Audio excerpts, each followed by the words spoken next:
Hello, everyone. I'm Mireya Solis, Director of the Center for East Asia Policy Studies.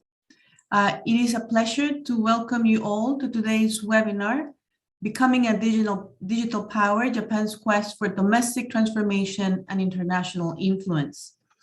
Digitization is in many ways mission critical for Japan.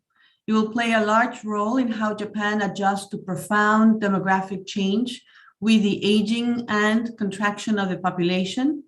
It will also figure prominently on its ability to find new sources of competitiveness and drivers of productivity at home, and it will play an important part in Japan's international efforts to build a data governance regime that delivers on the promise of free data flows with trust. Japan's digital transformation today is a top priority for business and government. Just this month, a new digital agency was launched to upgrade the public digital infrastructure.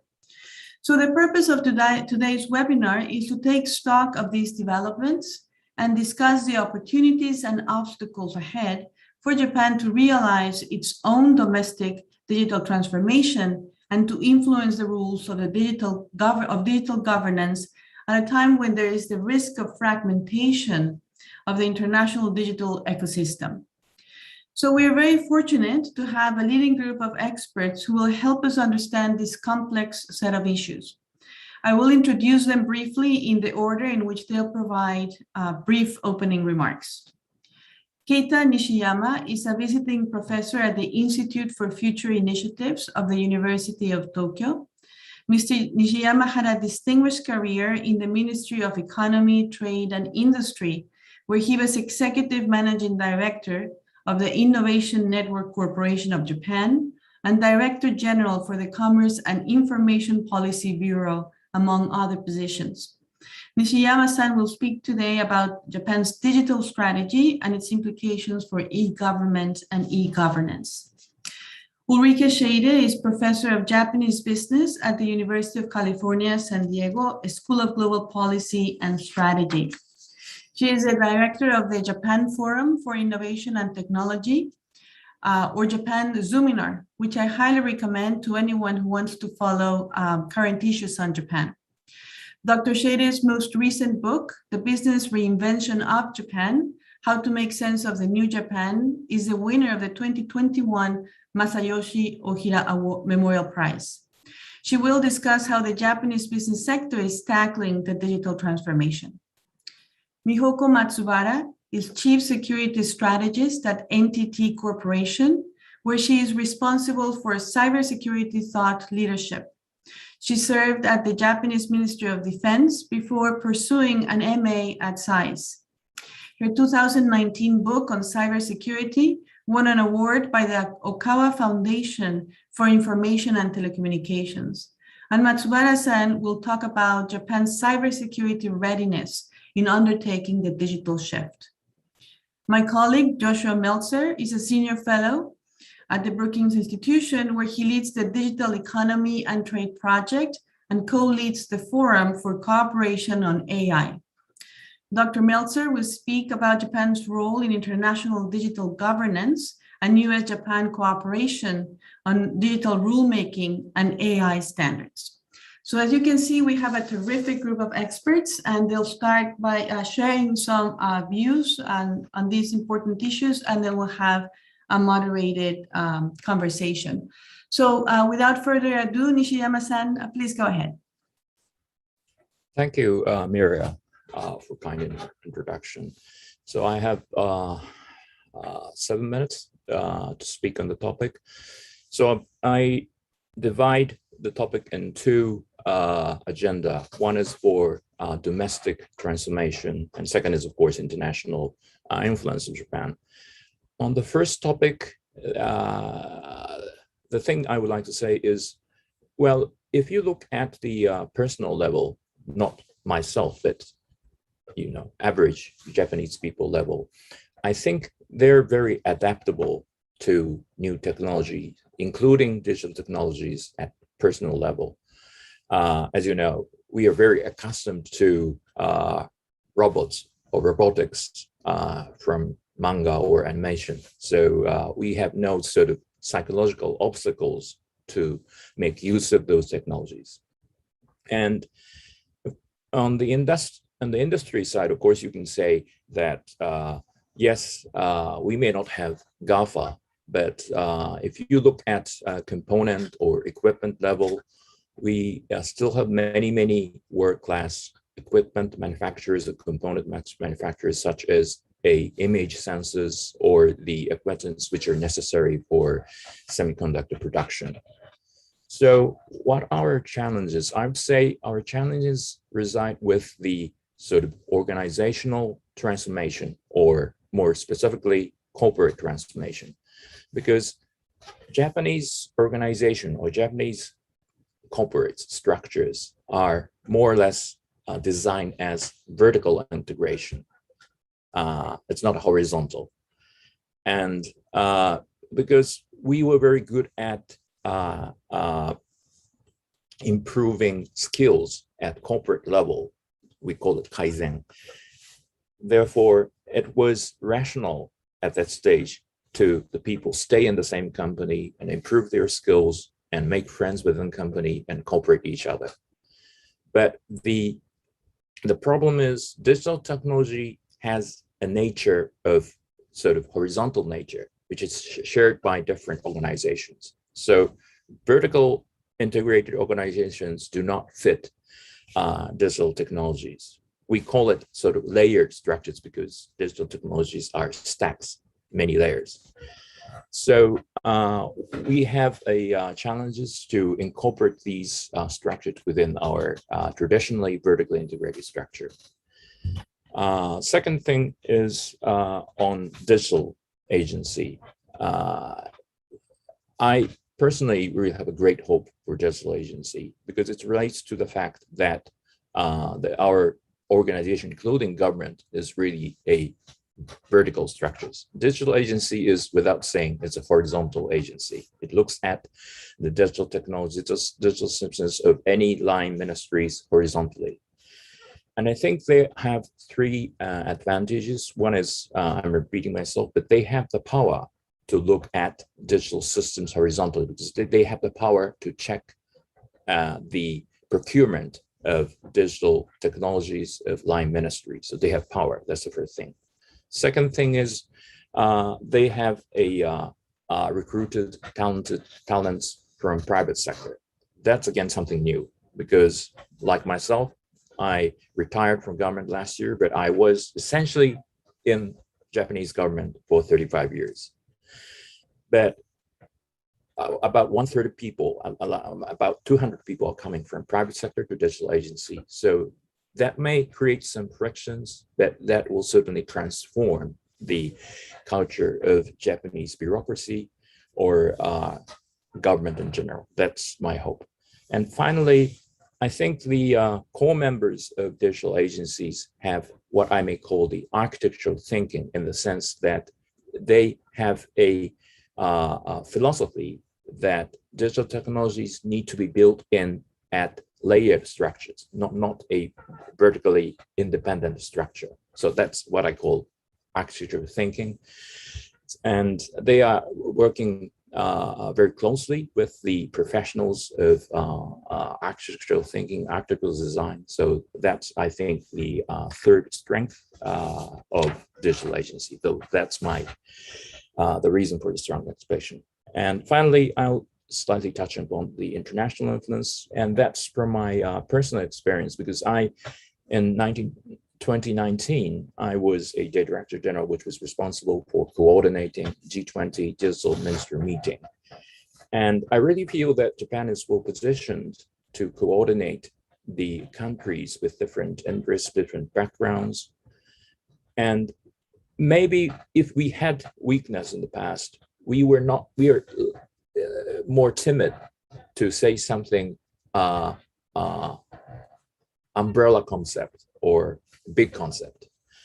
But that's actually we did in 2019. Of course, we thanks to the leadership of Prime Minister Abe, but we, as you mentioned already, we propose a concept of data free flow with trust. And also to build on that concept, we propose a less known concept of governance innovation. We were saying that we need a new structured governance to tackle the issues arising from digital technologies. So I think we are in the position to make more international influence, or of course in a good direction. So maybe I used up 7 minutes, so I'll stop here and Yuri-san, please, or Mirai-san, please. Thank you. Thank you so much, Nishiyama-san, for those very interesting set of comments, both on the domestic side, but also international efforts. And I thought it was really interesting how you mentioned how the digital transformation requires the Japanese government to reinvent itself because it has been, vertically integrated. And we know that ministries have the fiefdoms on their own. And, the stovepiping is a real challenge to the digital transformation. So I'm sure that we'll pick up on that theme as we go forward. Now, I would like to ask Ulrike to please tell us about how the digital transformation looks from the side, from the corporate side of things, the business world. Where is Japan at? Well, thank you very much. And first of all, thank you, Dr. Solis, for inviting such a great group of people. This is a fantastic event. I brought some slides, so let me see whether I can share those. That should work. So I want to talk about the business perspective, and I will make 3 main points. The first is that the digital transformation has a word in Japanese, which in katakana is very clumsy, so they call it DX. So the DX has already arrived, and the first use cases are in fact manufacturing and autonomous systems like self-driving trucks or something. So I want to talk, so that's my first point. And I would like to look at this for Japan as a huge opportunity to grab. There's a chance for companies to reinvent on this moment. And there for 2 reasons. One is demographic change that is happening at the same time. I'll show you some slides here. And then I'll also talk a little bit about digital manufacturing. And the final point I want to make is that the DX is borderless and ubiquitous. So it's unclear who will win, but it might actually be sort of a more global question than we sometimes ask. So let me go and talk a little bit about the demographic change. So this is from work I've done with I'm currently writing a book on this with a co-author, Kei Shimizu. And what we're looking at is, this is the working population of Japan. And so we're here, and it is forecast, unless there are some serious changes in immigration, to shrink dramatically to fewer than 50,000 people by 2050. These are indicators of the DX. So this is broadband use, which is already skyrocketed due to COVID-19, and this is a forecast of robot shipments. But the point here is that this DX is happening at the same time as demographic change, and that means that one can solve the problems that the other is causing. Let me give you some examples of what I mean with this. So for instance, there's a big issue in Japan right now is that the average age of small firm CEOs has been rising rapidly. So in 1995, the average age of small firm CEO was something like 47. In 2015, it was something like 70. So that means in 2020, so we have to draw another graph here, the average age of a small firm CEO in Japan is over 70. We're talking, when we talk small firm CEOs, we're talking, this is a tatami maker in my neighborhood. This is a single mom and pop store selling aroma herbs. And these are places that they're being phased out anyway. And what are they being phased out with? Cashierless convenience stores where you just walk in, you grab a thing and it's deducted from your credit card, or of course, Rakuten's delivery drone, so e-commerce, right? So again, because the 2 are happening for Japan, who is a front runner in demographic change, because it's happening at the same time, they make each other mutual solutions. The DX technologies and business models are replacing things that are on the way out anyway. The second thing I wanted to make is talk about is digital manufacturing, or Industry 4.0. And there's a longer story here to be told about conveyor belts and automobile production, but you've all seen sort of an automobile production.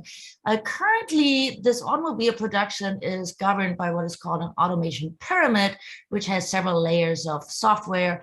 And the future of this is a completely connected shop floor where all parts are talking to each other, and the Internet of Things enables that we can replace this automation pyramid. Take my word for it, it could get a little bit more complicated, but the point here is who is making money in this, right? And so currently we have sort of the Gemba, the shop floor, with its manufacturing equipment and robots and so forth, and some software here. And the disruption is happening right now at the shop floor through the introduction of integrated systems in logistics and planning and process optimization and single lot manufacturing and so forth.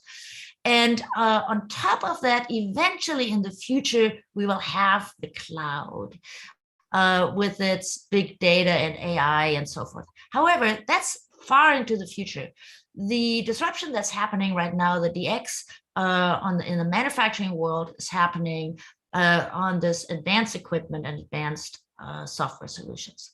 All right, so this is actually based on a METI document, and I had a student from METI in my class, and he actually set out to give these layers names and so and nationalities. So if you look at who is playing, then what you find is there's a bunch of Japanese companies like Fanuc and Omron and Melco and Keyence, and a bunch of Germans like Siemens and SAP.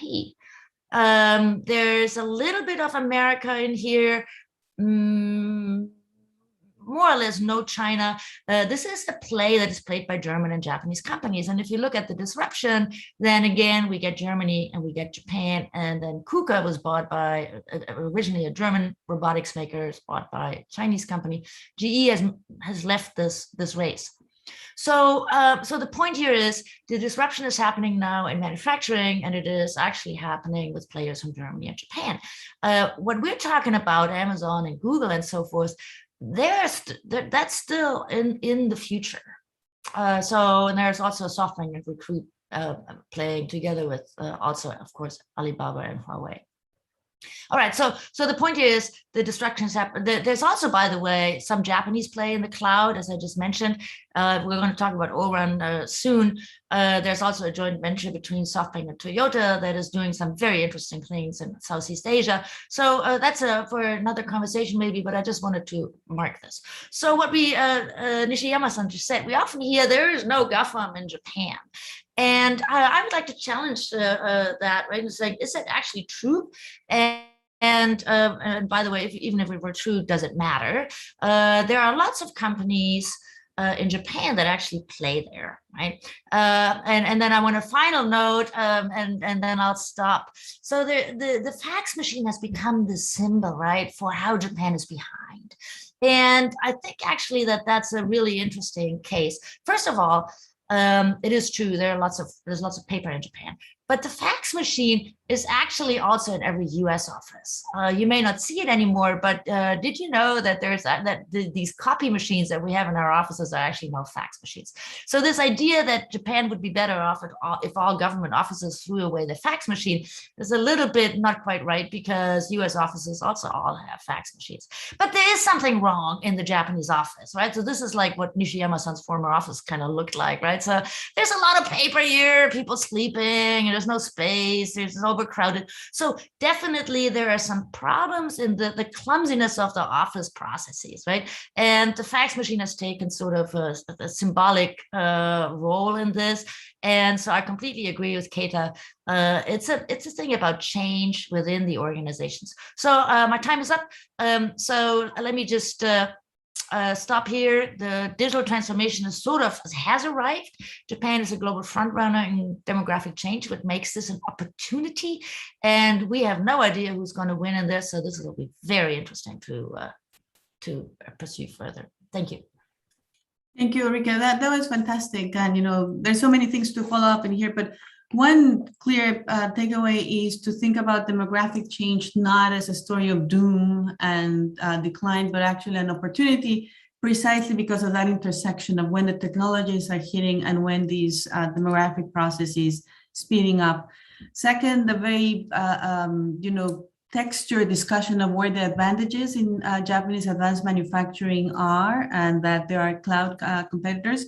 But the one anecdote I was hoping you would share, and you didn't, but had to do with the recent interaction with Treasury, where you mentioned that you had to fax your documents because there was no other way to get it to them. So the fax rules, not only in many Japanese offices, but here as well. So we'll get into many of those issues in the conversation with everyone. I would like next to bring Matsubara-san, and Matsubara-san is a leading expert on cybersecurity, and cybersecurity also is now in everybody's minds. We're increasingly seeing bolder and bolder cyber attacks, and the need to increase precautions. Just yesterday in NPR, there was this news that we all had to, if you have an iPhone, that there's a very critical patch that you need because of a vulnerability that has been detected, even without clicking.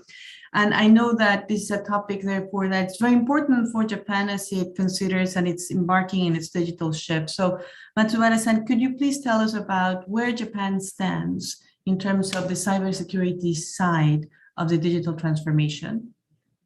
Sure, thank you. So I'd like to talk about Japanese digital transformations and challenges and opportunities from the viewpoint of cybersecurity. So Gartner recently published a really intriguing Chief Information Officers Survey report a few months ago, based on their survey of 200 CIOs in the world. And 37% of Japanese CIOs believe their digital transformation has reached a mature level. And this is 10% lower than global average. So I wondered why Japanese CIOs are not very satisfied with the stage of Japanese digital transformation. So here's my theory. So I think this is related to the Japanese digitization history and also the history of manpower and hiring. So Japanese end user companies traditionally outsource our IT work to vendors and third parties, because Japanese companies started to adopt information technology back in the 1990s when the Japanese bubble economy crashed. So the Japanese companies had no choice but had to adopt IT to cut costs. And I think that we still have that kind of mindset. So according to Japanese IT white paper in 2017, 72% of Japanese IT professionals work at vendors. In stark contrast, 65% of IT professionals are in-house in the United States and 61% in Germany. So good news is that 60% of both Japanese and global CIOs consider cybersecurity is a top priority for their investment in digital transformation, according to Gartner. But more reliance on information technology means a larger attack surface such as ransomware attacks or cyber espionage, as Mireya just pointed out. But again, Japanese end user companies tend to outsource not only IT work, but also cybersecurity work to third-party vendors. So digital transformation will require them to hire in-house cybersecurity and also IT professionals. But sometimes they do not just have enough resources, especially during this economic downturn by this pandemic. So to accelerate digital transformation in Japan, end user companies also need to have leaders who understand and invest in technology and security, and who can make a decision quickly enough to keep up with the speed of technology evolution.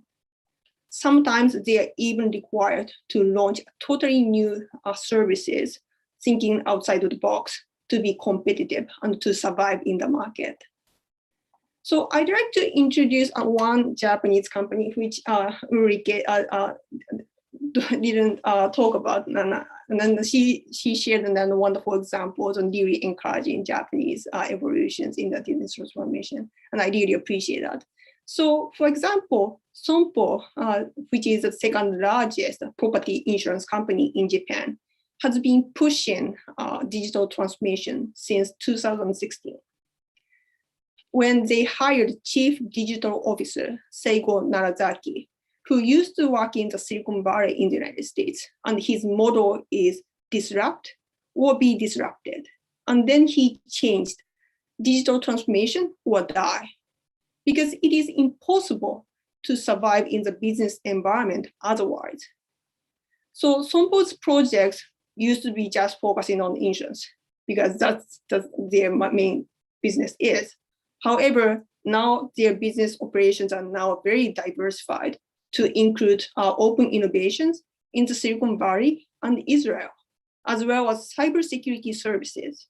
So currently, Sompo is the only one Japanese insurance company whose stock is categorized as digital transformation stock.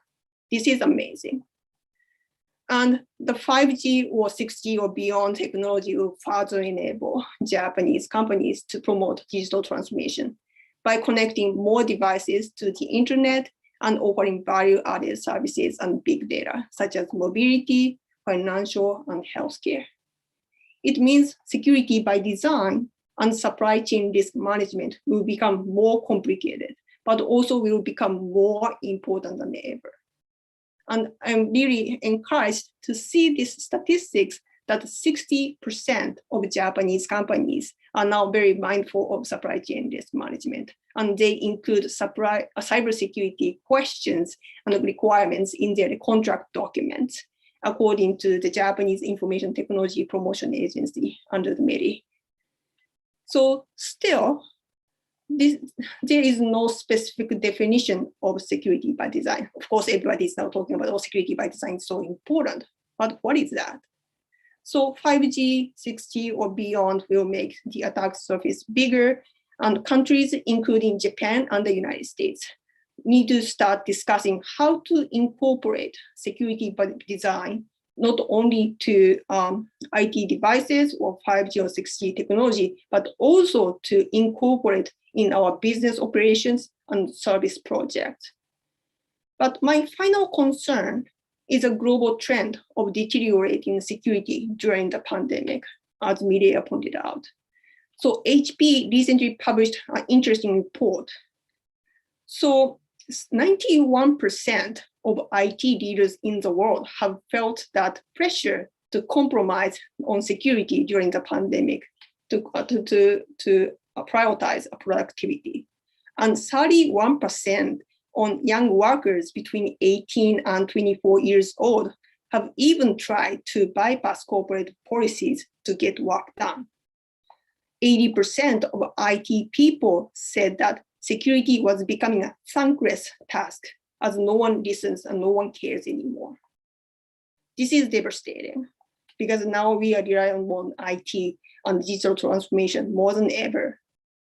So the HP survey was global and not country specific, not Japan or US specific.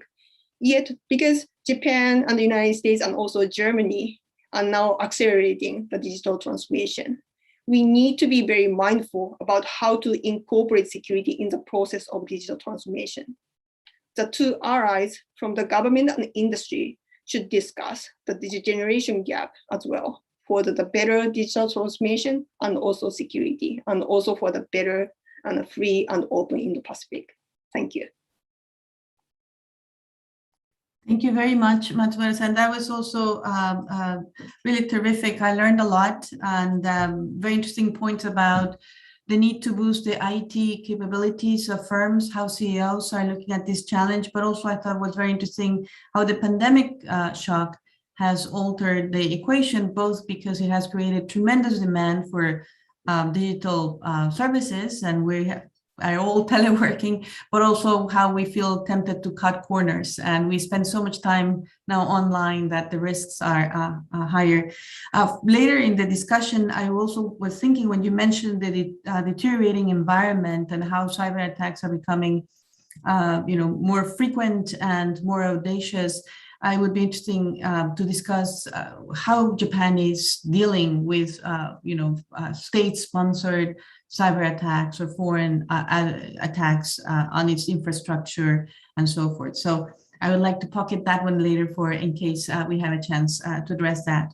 And with that, I would like to turn to Josh, who will, address the international side of, Japan's trade diplomacy, data governance, but also share very interesting work he's doing on AI standards. Josh, over to you. Great. Thanks. Can you hear me? Yep. Okay, great. Thanks, Maria. It was great to be here. Great to see you and to meet new people and for some familiar faces. Look, I'm one of the things that Japan's been a real leader on the digital governance space broadly, but one of the things that Japan, in many respects, I mean, we have a debate in the United States about the extent that there's going to be decoupling from China, etc. But in many respects, Japan is almost at the pointy edge of that spear in terms of what happens in the Asia region broadly, and the extent that it remains sort of an integrated sort of technology space, or one which becomes bifurcated, not only around China, but also other countries in Southeast Asia that gravitate in that direction, and those that are sort of more open and sort of free-flowing in a data sense. That the model that Japan and the US and others are promoting is going to have enormous implications for Japan. I mean, Japan probably has got more stake in avoiding a splintering of sort of the technology stack and the internet broadly than most countries. And I think you see this in a very proactive sort of digital diplomacy from Japan from a long time. And this, I think, will be very significant in terms of shaping the opportunities for Japanese industry, certainly going forward, when one looks at this as being sort of, do or die in terms of digital transformation. How that digital space looks in the region will matter enormously. So Japan, obviously, we know data-free flow with trust, that came out of the G20. And importantly, obviously, China's in that. So that's sort of to the extent it's a global sort of vision for data flows, that is very consistent with an approach which tries to avoid the splintering happening. Japan was very instrumental, in fact, in setting up GPI during their presidency of the G7. We'll talk a bit about that, but that's around AI in particular. But Japan was a leader in pulling the CPTPP together. I think there's and that's got these very forward-looking commitments on data flows, no data like localization and so forth. There's obviously a very important question that's now arisen that China has formally applied to join the CPTPP. In eons back, when the US sort of actually was engaged in Asian digital trade diplomacy, this is in many respects what the whole CPTPP was in part set up to do, was to get China to join these high standards rules. But in the absence of the US, given now the tensions between the US and the West and China, this is now a move which presents a lot more challenges, I think, for Japan and other CPTPP countries to manage. But again, I think the tension is there between wanting to encourage China into this high standards, sort of open rules-based approach to data flows and digital technologies. And the CPTPP is potentially a vehicle if this sort of overture by China could be managed appropriately. But on the same time, Japan's been playing, I think, a really important sort of hedging game in terms of building much stronger and closer ties, particularly with sort of democratic and Western aligned governments. So we've seen the Quad now, Japan, the US, Australia and India really gathering momentum, and they've got a digital technology sort of standards working group they're setting up there. There's a bunch of really important bilateral announcements that Japan has had with the United States, in addition to this competitiveness and resilience partnership announced in April this year, these ongoing bilateral internet dialogues, which also are increasingly, I think, robust in terms of what they're doing. And on top of that, we've seen Japan very active in sort of this broader regulatory space. We haven't spoken so much about that, but the complement or the key additional part to a data-free flow vision is this notion of trust, or what Nishiyama-san, I think, was talking about as governance as well. And Japan has sort of been one of the few countries in the world, for instance, that has managed to get an adequacy finding on privacy from the Europeans. It is also a member of the cross-border privacy rules in APEC. So it looks good on paper, but I think the reality in Japan has been that that's actually become a tension in terms of how these two systems interact. And Japan, again, is a focal point for actually trying to manage that. I mean, the ultimate question for companies has really become, do you segregate personal data received from Europe in order to be GDPR compliant and then have a separate, essentially kind of siloed data that you want to use for transferring more easily within the Asia Pacific region that are sort of CBPR members. But again, these are Japan, I think, trying to make its way towards thinking through more complex data governance issues that try to stitch the different approaches together globally. I think Matsubara-san's discussion about cybersecurity is another absolutely crucial area where that's potentially going to become a pivotal regulatory point around which sort of Western democracies will ally around, and it will become this notion of who do you trust, who do you don't trust, who do you sort of include within your cybersecurity umbrella that is trusted, and if you're out, you essentially trade with them less, and so on and so forth. So how that plays out will be, I think, another key point about whether we're going to get this bifurcated sort of digital spaces or one which remains unified. On the AI space, I'll just say briefly, METI has been identifying sectorally areas for engagement on standards, so transportation, for instance, safety and others. This is something where Japanese industry has a long history of engaging in these sort of industry-led standard setting bodies, such as the ISO and the IEC and the IEEE and so forth. And this is, though, another area where there's an enormous amount of attention now for what's going on in terms of developing international AI standards. I think, again, thinking about this through the lens of where Japan sits at the intersection between wanting to sustain a global approach to technology and avoiding bifurcation, the important thing is that China is engaging in these standard setting bodies. Now, there's a lot of sort of concern about how they might use these standard setting bodies to essentially push, party agendas and for standards which are not technically driven, but are really kind of strategically sought to prop up longer term sort of Communist Party goals here. But the reality is, I think also that the standards processes are working quite well, and that the processes of developing sort of best-in-class technology still remains the driving force for producing these standards. So, real ongoing sustained Japanese industry participation in these bodies, possibly with some more beefed up cooperation with the US and other allies on approaches in these standard bodies, certainly to avoid them becoming too geopolitical, I think is going to be another important dimension here in terms of sustaining a global approach to the technology stack broadly, but certainly to AI specifically. I think I've used up my 7 minutes. Let me stop there, Maria. Thank you very much, Josh. That was great.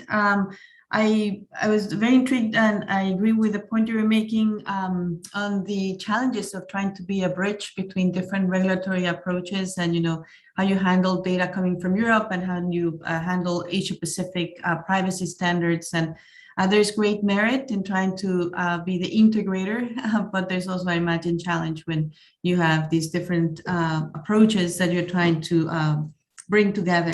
And also very much on point on the standard issue and the fact that it's a concern of mine too that geopolitical considerations can run rampant, and that when economic security can become everything, and we obviously want to lower the temperature on some of these things and prevent the fragmentation of digital ecosystems. And Japan and many other countries are in the middle of this, and they thrive when there is an open multilateral system. And when we begin to fragment it, then I think there are great losses there. So thank you very much for covering a lot of ground in just a few minutes. So kudos for that. And let me then open this conversation and ask you to please jump in whatever part of this conversation that you want to participate. But let me just start with what I think is perhaps the question driving today's program, and that is Japan a digital power? And how do we define one? I mean, there is, shortcuts. We can go to, rankings, and there is a digital competitiveness ranking. We want to first tab. Japan ranks 27 out of 63. So it's in the middle of the pack.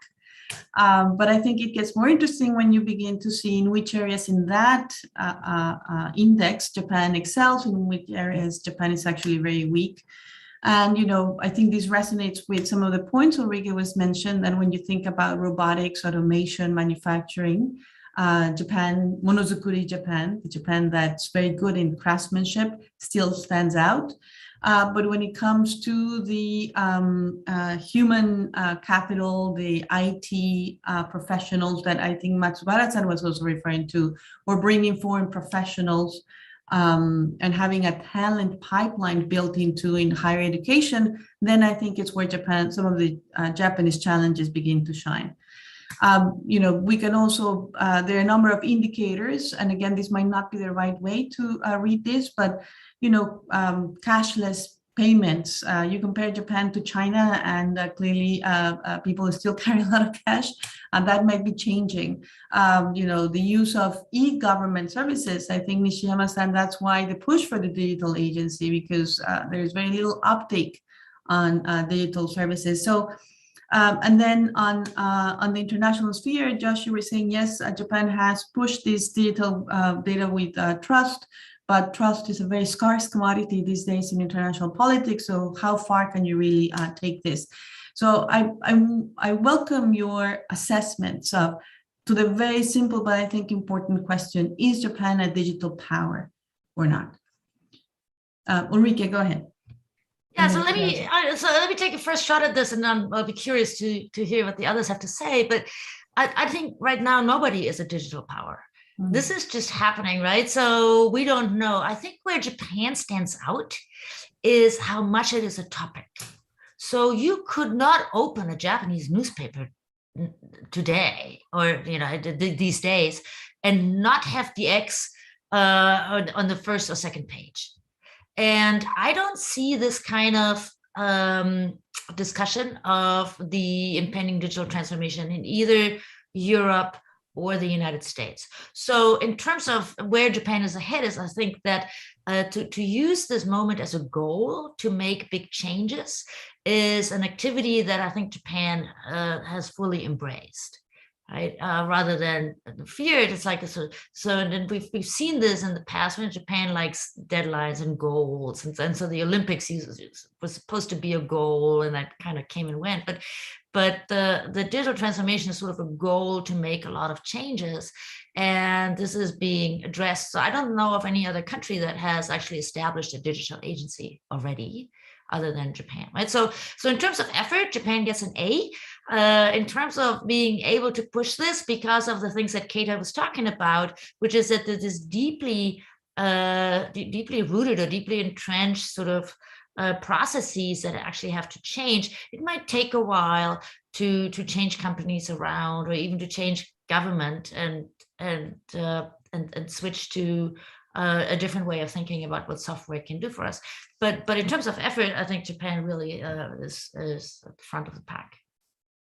Thank you, Ulrike. Nishiyama-san? Yeah, thank you. Of course, my simple answer is yes, or potentially yes.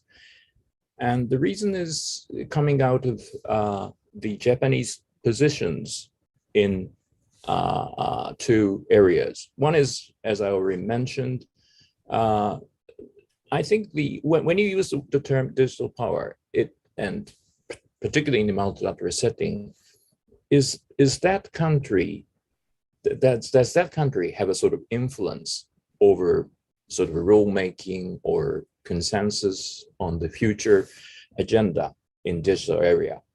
I think it's not only my personal feeling, but I think not only as a flattering, but people say who gathered in G20, they really expect Japan to play such a role. And it's not the same as if you are very big at something, that doesn't necessarily mean that you are well positioned in coordinating something. So I think the first thing is Japan is well positioned internationally, globally, in coordinating such future agenda. And second thing is that something Ulrike mentioned, because we are moving from the era of sort of digitalization within internet to sort of cyber-physical integration era. So we need a governance scheme, institution, which are compatible with the new reality. So for that matter, someone who looks at both sides, meaning in simplistic saying, digital service and manufacturing, are more good at proposing the ideas on the future governance on these areas. And as Joshua mentioned, yes, if we just utilize the first position, you might see Japan as saying, I agree with you, and but also I agree with you. So you're agreeing almost everybody. And what's your position? That may happen, but the reason my optimism is that if Japan can propose something, the future way of governance, which can incorporate both cyber space and physical space, that's something we can play a positive role. And the reason why I say potentially yes, because we haven't realized yet, but my simple answer then is therefore potentially yes. Thank you. Very interesting, Nishiyama-san. Matsuura-san, I don't know if you raised your hand. I wasn't sure. Please go ahead. Thank you. So I'd like to take a different angle to introduce now how Japan is actually empowering other countries to be a digital power. Interesting. So first, I'd like to talk about the Tokyo 2020 Summer Olympics and Paralympic Games. So Japan has been enormous pressure even to cancel Tokyo 2020 in this pandemic. But Japan has been able to successfully and safely complete the operations of the 2020 Tokyo Summer and Olympic Games. And Japanese political leaders and police agency already admitted that now we have no major cyber attack to disrupt any part of the operations of the Tokyo 2020. And Tokyo 2020, even though we had unfortunately had no spectator, however, we had so many digitized technologies to move forward the operations of Tokyo 2020. So now we have a success story of digitization and cybersecurity to have a safe and secure, huge international event, even in this pandemic. So I think that Japan should be very proud and share the success stories and lessons learned with not only 2024 Paris and 2028 Los Angeles and other countries as well. And second, I'd like to mention that the Prime Minister former Prime Minister Shinzo Abe introduced a concept on data free flow with trust. And this constituted a crucial part of a free and open Indo-Pacific. And the free and open Indo-Pacific is not only about countries in this region, but the European countries are also keen on developing national security strategies around that. So I think that Japan is empowering other countries to be more secure and also more be digitized, because digitization is an integral part of security nowadays. Thank you, Matsuura-san. And your last point actually allows me to ask my next question, because you mentioned Prime Minister Abe's formulation of the free data flow with trust. And then, Prime Minister Suga also embraced digitalization as one of his landmark initiatives. So I think that the common theme that I'm trying to pull from there is the importance of political leadership to advance this agenda. And, in some ways, and here I'm just, trying to pick you to intervene, but in some ways you could read the presentations we heard that, today, that the business sector has been ahead of government, that, Ulrike said, we have already arrived and there's already a lot of change happening in the business sector. But, in the government, clearly there was a lag in embracing digital architecture and IT capabilities and so forth. So my question is, of course, we all that follow Japanese affairs closely know that there's going to be major change coming to Japan, that Prime Minister Suga rather suddenly announced that he's not going to pursue another term, and therefore will have a new prime minister very, very soon. So what happens to the push on digitalization when there is a change in the highest office? Is it safe to say that now that digital agency is in place and given the high stakes that we will expect that whoever comes next, this stays on? Or could we think that perhaps the new leader has a different set of priorities and therefore fewer resources, fewer political capital? Because after all, Nishiyama-san, when you're trying to break through these vertical power holes of different ministries, you need the political capital to do this. So how do we think the change in the political equation might affect Japan's effort that Ulrike already gave an A? Maybe it will become a B+. So what do you think political change will mean for this agenda? Thank you. If I may. Two things. The first thing is, as everybody mentioned, I think, the Japanese challenge is structural issue, or if I may say so, it's a mindset issue. If you have been thinking something vertically, then you need to change your mindset thinking horizontally. And that is not a product of a individual leader. It needs to reside with everybody's mindset. And for that perspective, of course, the departure of the leader is maybe a sad thing, but I think that does not directly influence on structural issue, or should not influence a structural issue. And again, as Ulrike mentioned, maybe it's not a politically correct idea and Brookings Institute, but maybe 20, 30 years ago, it was a great friction and pressure that changed Japanese economic structure. But currently, the pressure is clearly coming from the structure change, like depopulation. We cannot escape from the fact that we are facing the depopulation. Therefore, if let's say I try to forget the digital transformation, I cannot do that, because we all know that our society is facing a structural change that requires something big shift in our own mindset. That's one thing.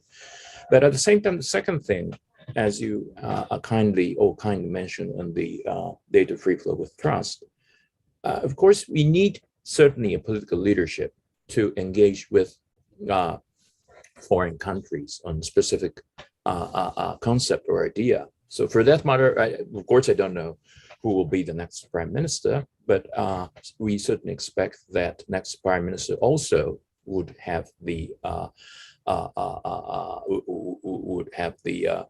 will engage the foreign countries on these agenda with his own skill of leadership. I'll stop here. Thank you. Thank you very much. Anybody else would like to jump on this question?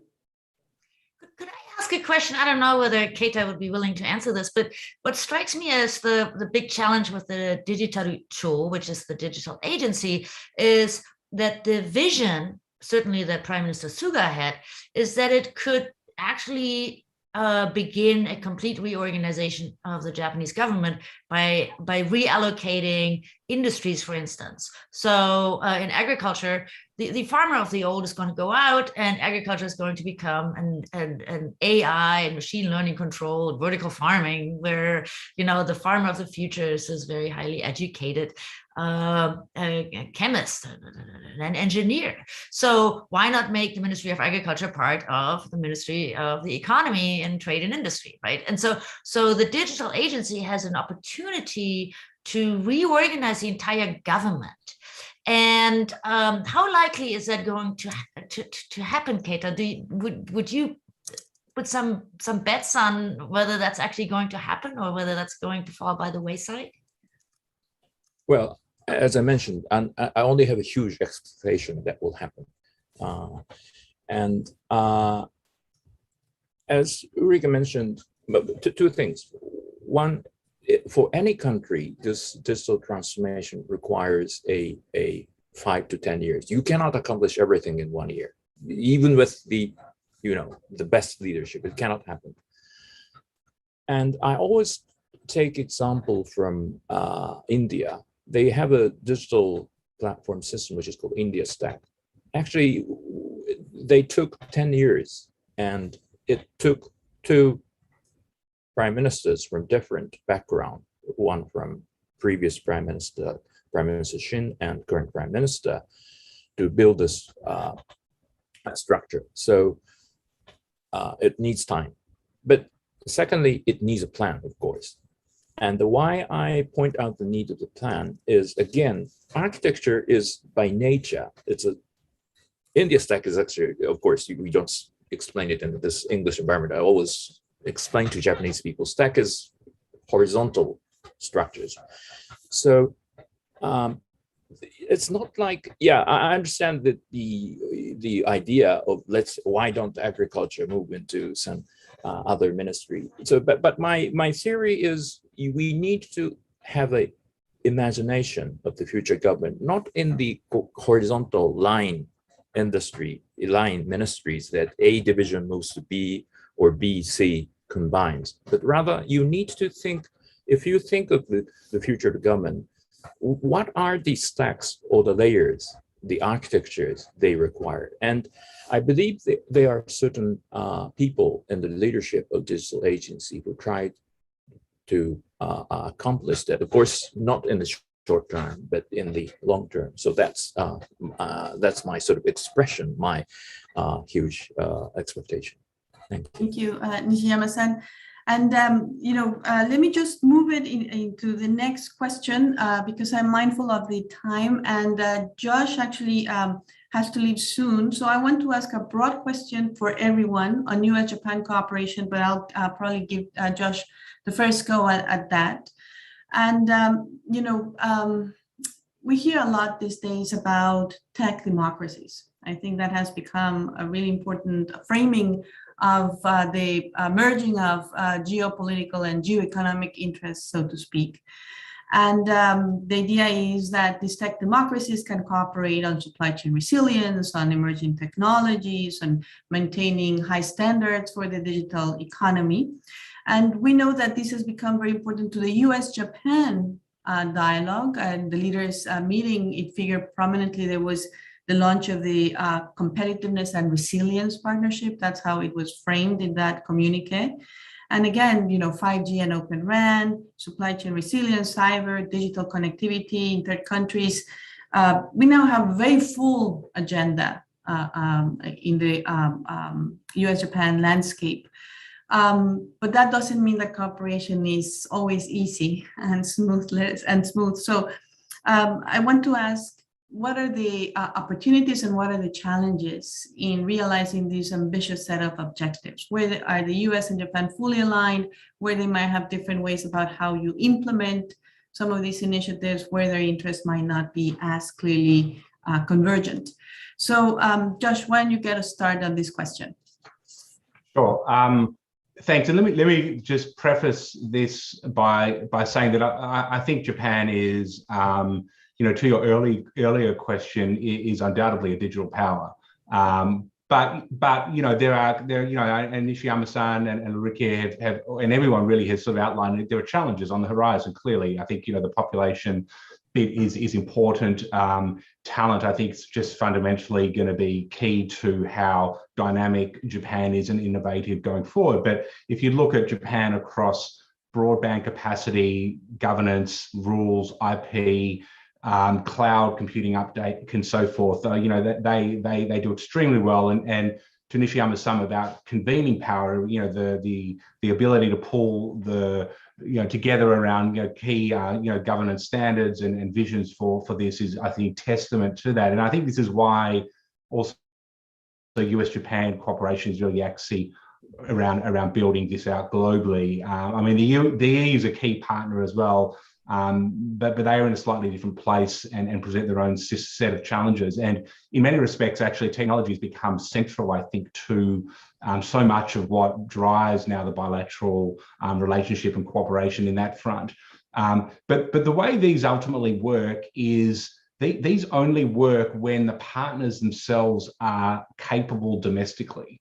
The most powerful bilateral partnerships are not ones where you look to the other partner to essentially prop you up when you lack the whether it's the capacities or the capital or the talent domestically, but one where you are both bringing real strengths to that partnership, and then you build on those strengths. And I think actually the US and Japan are well partnered in that respect. I mean, Japan brings enormous strengths to any type of bilateral cooperation on technology. And as I sort of said earlier, I think given Japan's sort of position geographically, its integration into supply chains really throughout Northeast Asia and Southeast Asia, its stake in how this plays out, and really what is the most dynamic and key region now in terms of what one thinks of in terms of how governance will develop, is really absolutely central. So I think Japan actually also brings that sort of like perspective into the bilateral relationship for the US to essentially be sensitized to the challenges that its key partners are facing as the US essentially battles this out with China. Primarily, I think it's also sort of a key part that Japan brings to that. There are other countries in the region that do that as well, but Japan is absolutely key to that. The one area that I think that, Japan has been, I think, a really great partner when you think about what Japan's been doing on Open RAN, for instance, which is absolutely important. The key area is ultimately going to be, I think, also collaboration on R&D. I mean, I think this is where there's probably more that can be done. I mean, just on the small AI area, Japan's budget for FY 2021, I think, was about $1 billion.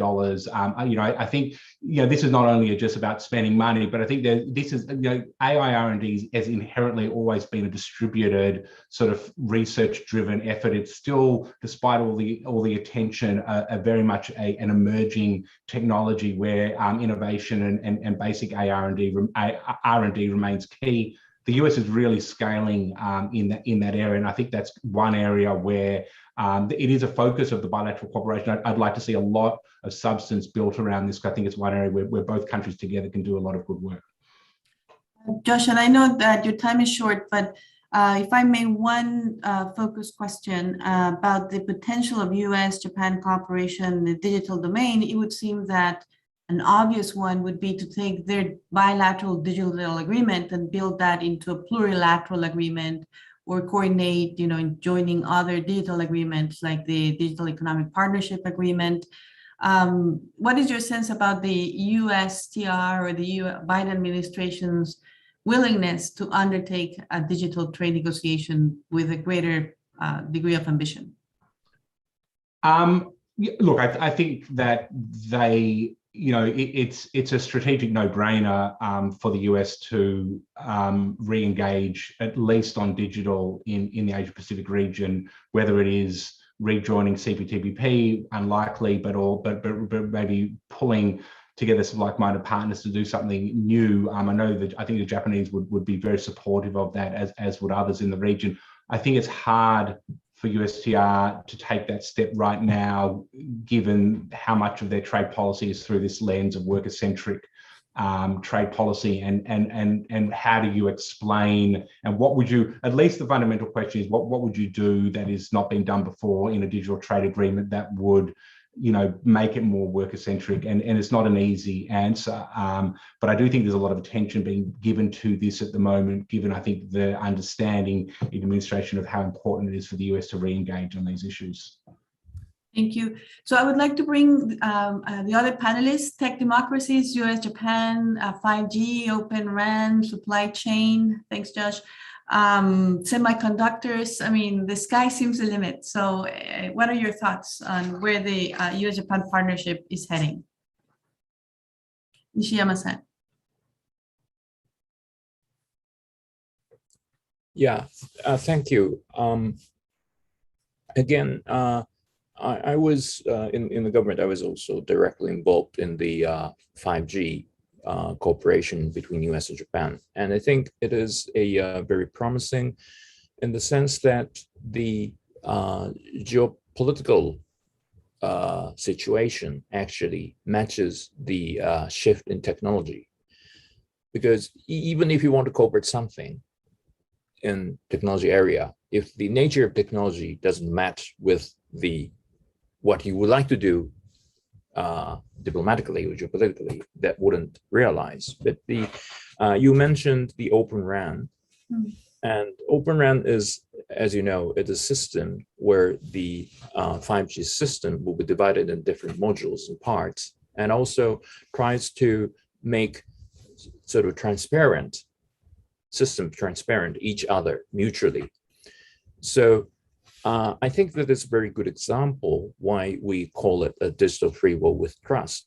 Because if you are procuring a system which is a by nature black box, that wouldn't possibly give you a comfort of trust.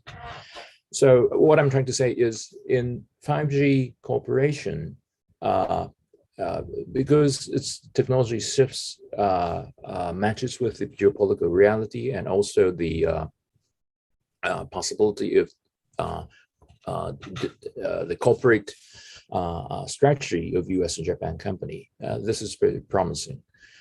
And secondly, I think if there are any sort of differences between US and Japan, potential differences, that maybe again, this is something Josh already mentioned, because Japan is trying to, of course, we have no reservation in starting something between like-minded countries, but we are, as a country, pursuing, if I may say so, more sort of multilateral approach. Therefore, we would like to involve other countries as much as possible on board, not only as a US-Japan bilateral relationship. So, of course, whether you see it as a Japanese role on the US perspective, or it's a tension between bilateral approach and multi-dimension, it's of course depends on your perspective, but there are certainly difference in approaches, or I should say, the approaches Japan is focusing, building on the US-Japan bilateral relationship. I'll stop here. Thank you. Thank you, Nishiyama-san.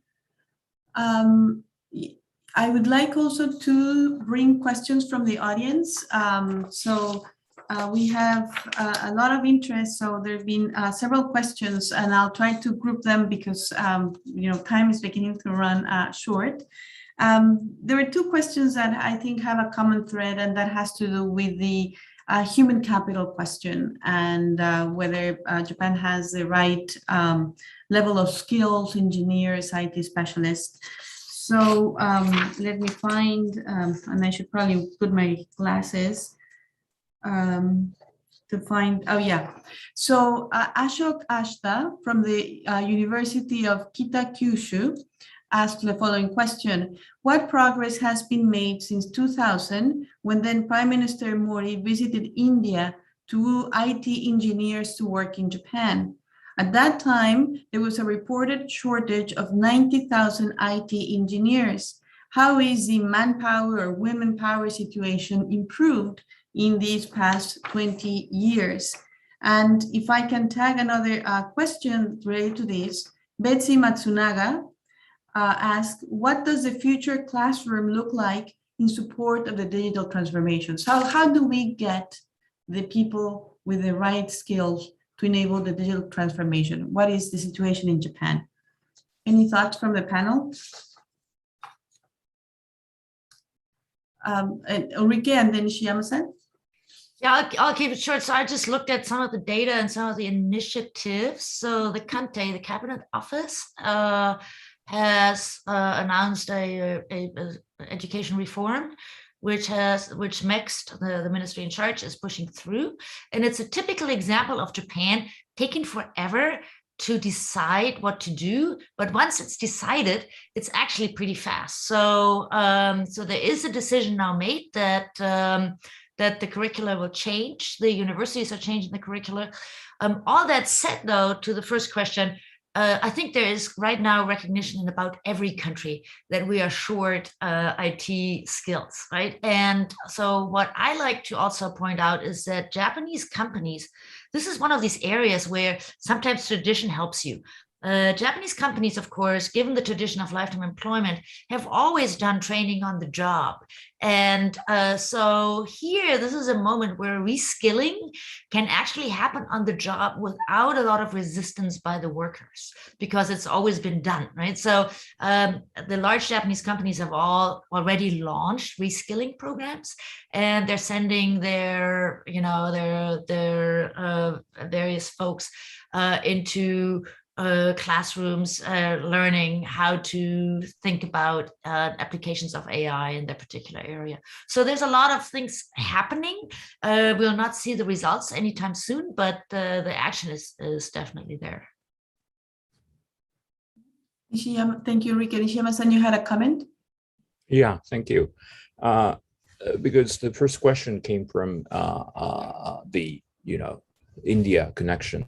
So we also just as, for example, promoting the relationship between India and Japan for this human resource issue, because we all know that there are many human resources, particularly architecture, software engineer in India, who can work closely with Japan. And we started with, for example, IIST, India Institute for Science Technology, to direct talk with Japanese large companies to recruit people from India. And so things are moving, I think that's first thing. And secondly, on the shortage of digital skills, I think it's common to US as well. I think we need a redefinition of digital skills, because the technologies are developing. As a result, if you are user of digital technologies, you don't have to write programs. Maybe I'm exaggerating, but essentially that's truth. Therefore, if we are back in 20 years, 30 years ago, if you need to introduce IT technology, you need somebody who can write programs, but that's not reality today.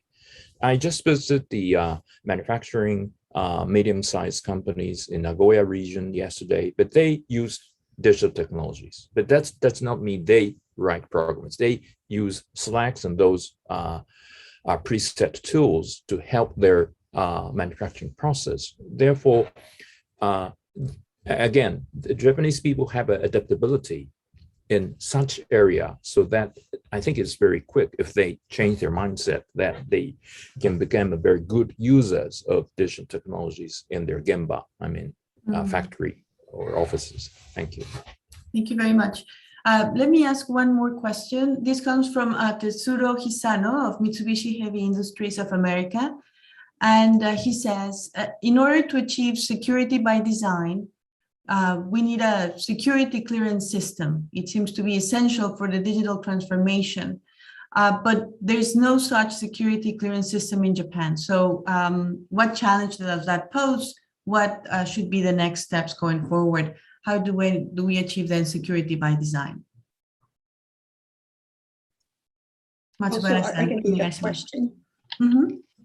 So I do not necessarily think that all of the organizations need to have security clearance systems to adopt security by design, because right now, digital transformation is a must and part of our Japanese and also global business strategy. And not every single organization is involved in the secret part of our national security. And security by design, even though that definition is so ambiguous these days. But then, as I said during my initial remarks, I strongly believe that security by design should be incorporated into the business strategy and also the design of new business operations and the services. So in that regard, security clearance is not needed. However, if you are involved in national security or economic security, and I think that not only Japan, but also the United States and Germany and other countries need to rethink that, okay, so how to apply security clearance systems to security by design in different parts of critical infrastructure sectors. Because now we are expanding the definition of economic security. Is a relatively new term. Thank you. Thank you very much. So this has been a terrific discussion. Fortunately, we have come to the end of our time. I want to thank each of the panelists for sharing their insights and for engaging in this really dynamic conversation, but also to thank the audience for joining us. There were many questions we didn't get to, but there'll be more on these topics for sure. Thank you very much. Thank you. Thanks.